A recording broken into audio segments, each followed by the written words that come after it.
Et à présent, mesdames et messieurs, nous arrivons à notre sujet principal de discussion aujourd'hui, les répercussions et les développements dans la guerre entre Israël et l'Iran. Et pour cela, nous avons le plaisir d'accueillir au bout du fil son Excellence ambassadeur Hessène Haridi, ancien ministre adjoint aux Affaires étrangères. Bonjour.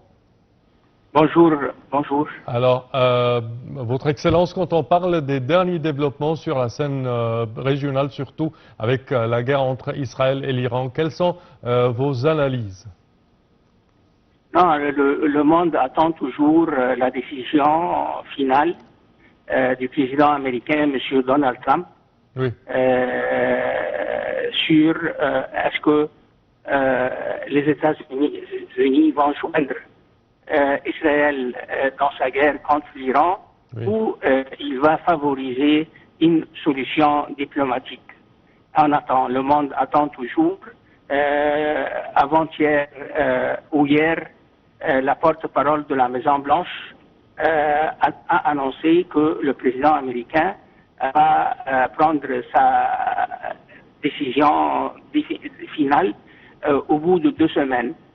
Hier, d'un autre côté, hier à Genève, il y avait une rencontre entre le ministre des Affaires étrangères de l'Iran, oui, avec ses homologues britanniques, allemands et français, et pour amorcer un dialogue entre ces trois puissances européennes, oui, et l'Iran sur le programme nucléaire iranien, ainsi sur le programme des missiles de l'Iran. Et du côté iranien, ils ont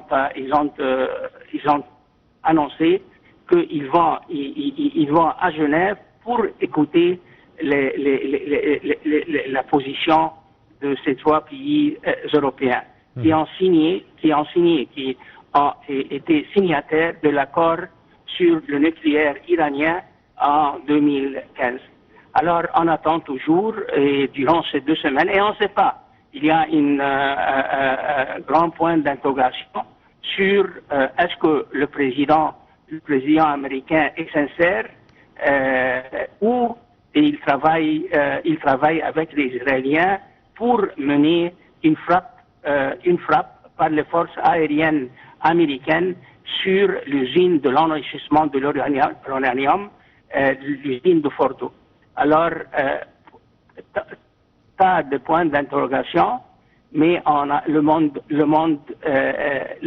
et l'Égypte parmi les pays qui demandent un cessez-le-feu et demandent de trouver une solution politique et diplomatique sur ce désaccord, sur cette différence d'opinion sur le programme nucléaire iranien, et de trancher la question principale.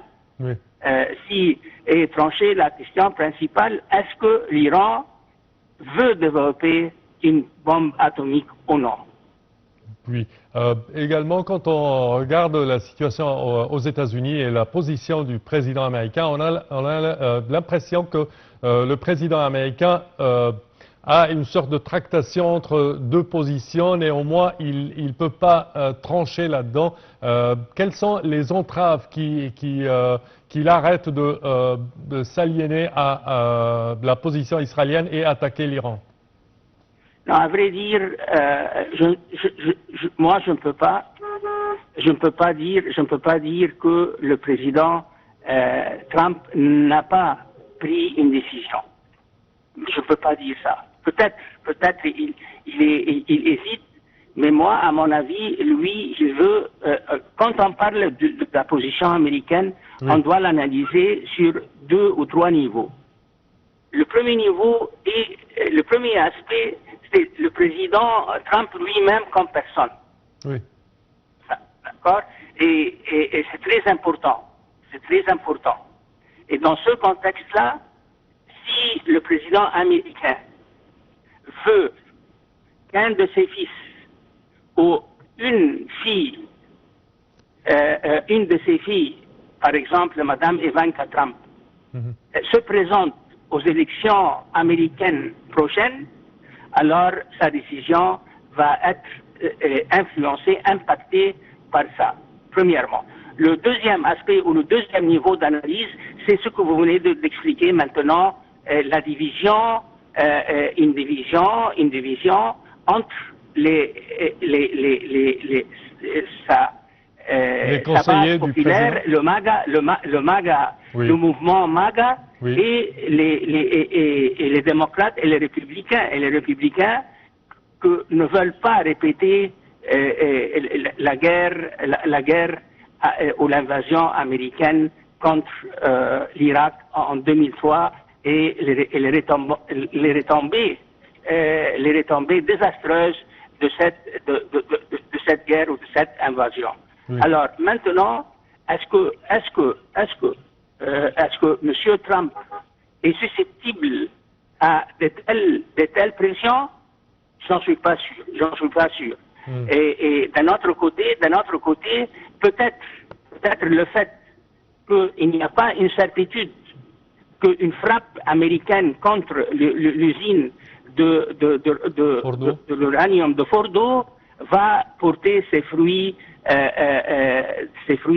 dans le sens où ça va vraiment arrêter ou détruire le programme nucléaire iranien. Et puis, j'aimerais ajouter en conclusion que peut-être les deux semaines que M. Trump a demandé ou annoncé pour parvenir à une décision finale, c'est pour lui permettre et pour permettre aux forces américaines de se repositionner dans leur base au Moyen-Orient. Également, quand on regarde la position de la Russie et de la Chine, on a une certaine, je dirais, suspicion sur la participation ou l'aide que puisse envoyer, que ce soit la Russie ou la Chine à l'Iran.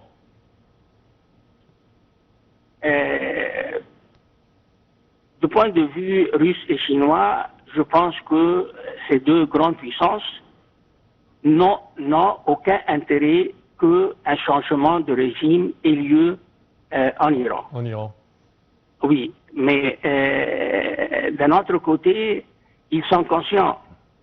S'ils vont jeter tout leur soutien militaire et technologique dans cette guerre-là pour appuyer l'Iran, certainement il y a un coût qu'ils vont payer sur le plan de leurs relations avec les États-Unis. Oui. Et ces deux puissances ont déjà des différends avec les États-Unis et les pays européens. Mais en tout cas, ce que je peux dire à ce moment-là, c'est que les deux certainement veulent que cette guerre s'arrête le plus tôt possible.